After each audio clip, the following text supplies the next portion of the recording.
Okay, so we're going to have a little bit of a showcase of your own motorhome. And this is her. Do you have a special name for it? No, I just call it Moho. Moho. Moho, yeah. It's just an old Echo body. What is it? A 7170, I think, with a Sunlighter Habitat 1 body on it. Fiberglass. Yeah, it's got fiberglass loop and peak, and all the rest of it's like a composite material. It's been pretty good. They've got a fairly good wrap, I think. But yeah, if you're going to go looking for one, just make sure you put a bit of research into it and look for a reputable seller. Because you initially had some problems, didn't you, with your... Yeah, we bought off a company in almost between Brisbane and the Gold Coast, and there's a few things that were pretty dodgy about. Can't say that they were deliberately trying to trick people, but it seems awfully coincidental. But anyway, we crossed those bridges, worked something out with them, and it's been pretty good, really. Okay, so there we go. There's the external section. You've got a cab where you have 2 seats at the front there, which has obviously got its night curtains up. Yeah, it's got a fair bit of exterior storage. There's a big storage space in here. Would you say that external storage is important? No, definitely, yeah. It's important to have it. A little bit more would have been even better. It's got a few good features, like the awnings will sort of self-roll out, automated, I guess you'd say. It's got external speakers and an external power point. How important is the external power point, do you think? Yeah, very important. This is here. You can set up a table here, and you can plug in your what do you call those, inverter cooktop things, and power that, or power lights, or power the air blower for your inflator fence, or whatever things are. It comes in very handy, that.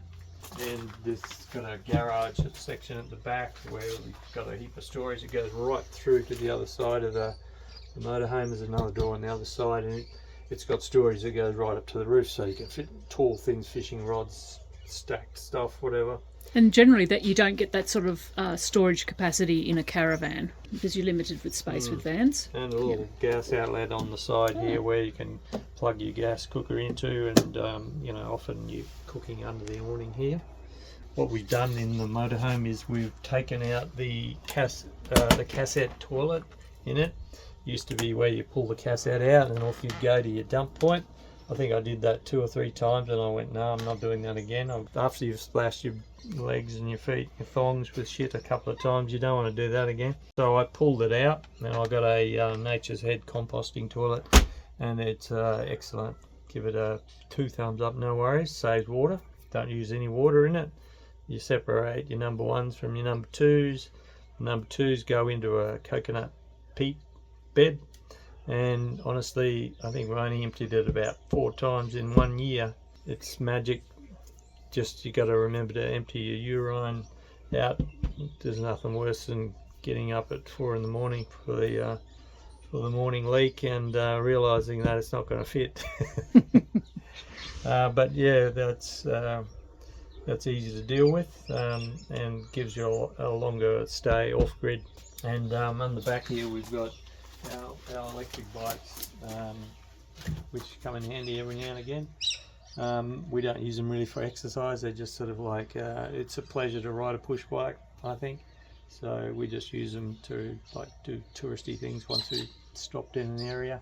And it's the A-frame there that we tow the Suzuki with. And inside, some lights on.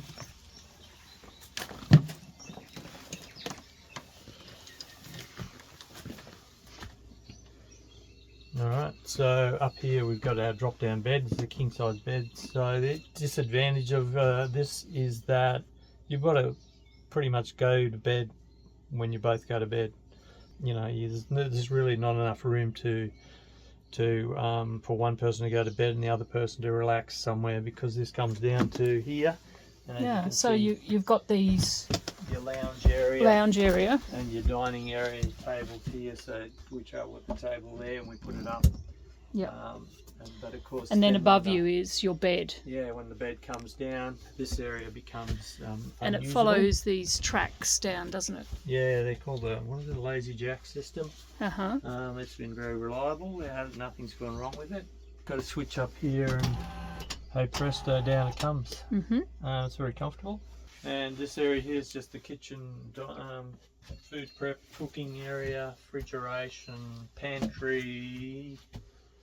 And so would you say, Athel, that that's adequate? Yeah, fine. Look, it's fine. Some people say, oh, you can't cook in your motorhome.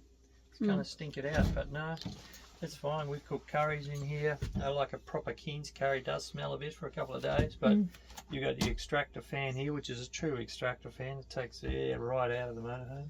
And if you're doing something that's a bit smelly, open these, I think they're called Finch vents, I'm not sure, but yeah, they're powered. When we're cooking, we just extract the air, so we pull it out rather than having it blowing in, because I think that sort of pushes it further into the motorhome, so we pull it out. One of the other things I've done that I think people have agreed is a good idea is it takes, I think it uses about 8 litres of water before makes it from the hot water system up there under the seat to the tap.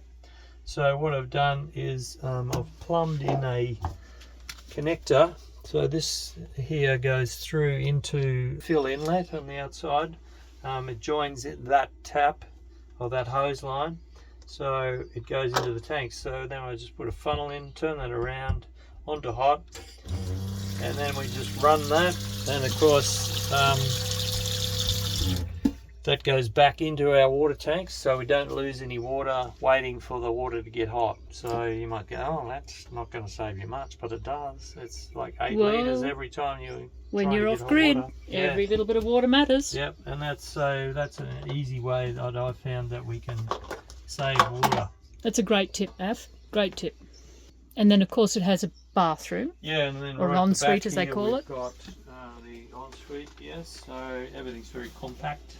I've used this area for a bit of extra cooking. So I've got this area here where I've got all our pots and pans, the air fryer, some medical supplies, some Tupperware, soda stream, and in these two cupboards here we've got our clothing.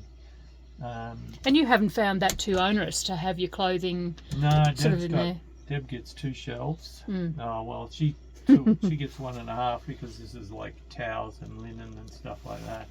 I got the top shelf because I'm taller. Deb's got the bottom shelf, and then we've got a small shower in here that has been really handy. It's definitely a one-person shower, but really good to have it. What we didn't touch on in the interview was communication. How does Deb actually run her sideline her business without access to the internet? Yeah, well, that was something that we definitely had to have sorted right from the get-go. So what we did, we heard that Starlink was a game changer, and sure enough, it turned out to be a game changer. Really reliable, super fast up and downloads, and always works. We run ours on 240, so through the inverter, so it's a little bit heavy on power, but I guess if you've got solar and enough battery power, then it balances itself. Yeah, that's right. It's my challenge to manage the power that we've got. I've got everything on board to do that, emergency generator, all that. Deb can then keep working with the Starlink and provide a reliable and efficient business to the world, basically. Anywhere, really. Anywhere. And the benefit of that is also we get streaming. So we can stream initially to our little TV through the we're both Apple consumers, so we've got an Apple TV, so we can get all the streaming through that. I mean, this little TV has been a great little saviour on those rainy days.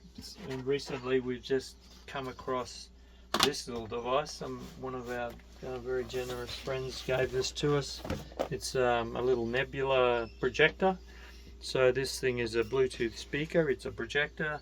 It's got Netflix, it's got Apple, it's got YouTube, a lot of other streaming services all built straight into it. So all you have to do is log into your accounts. You can also plug into it through HDMI, and then you're not stuck with a TV that's 28 or 26 inches or whatever that is. We can then put one of the blinds up, one of the privacy blinds up. That becomes a projection screen. If you want, we can go outdoors and we can project onto the side of the motorhome or onto the side of a house or whatever happens to be nearby. It can go up to like 120 inches of screen. It's like being at the drive-in. I had a campfire going and the screen projecting a movie, and it was great. So how much would something like that cost? I think these are a little, this one's the LED one, so it's I think it's less than $1,000. The one that's slightly better is a laser one, which is I think about $1,700. But the price of these things is going to change. It's a Nebula 3. The cost of having Starlink. Starlink, yeah, it is like $174 a month. With Deb still making income from it, I claim that on tax, and we can pay for it. With her working, no problem. We have replaced it once, but they replaced it under warranty, which is good. Their service has been good, and the other benefit is while we're doing house sits, we can put it on pause. We can use Wi-Fi from the people that we're house sitting from. Everyone's usually generous enough to let us use their Wi-Fi. Have you ever measured how big your space is actually? Because our caravan is 12 square metres. No, I don't know what it is. I think we're like 9 meters long from bull bar to tow bar, I think. Or is that to the push bikes? I'm not sure which one it is, but I don't know what that translates to in square meters. It's not much. It's definitely tiny home. But it's pretty darn adequate. What about driving it? Driving it's really easy to drive. Easy? Even with the tow car behind, it's still driving. You just got to remember that you're a 5-ton, 5.5, 6-ton vehicle depending. And quite high. And quite high, yeah. So remember, no low bridges, and give yourself plenty of braking room. Well, thank you, Ath, for the tour. Much appreciated. No worries. If you like what you see, don't forget to subscribe. Press the like button and leave a comment.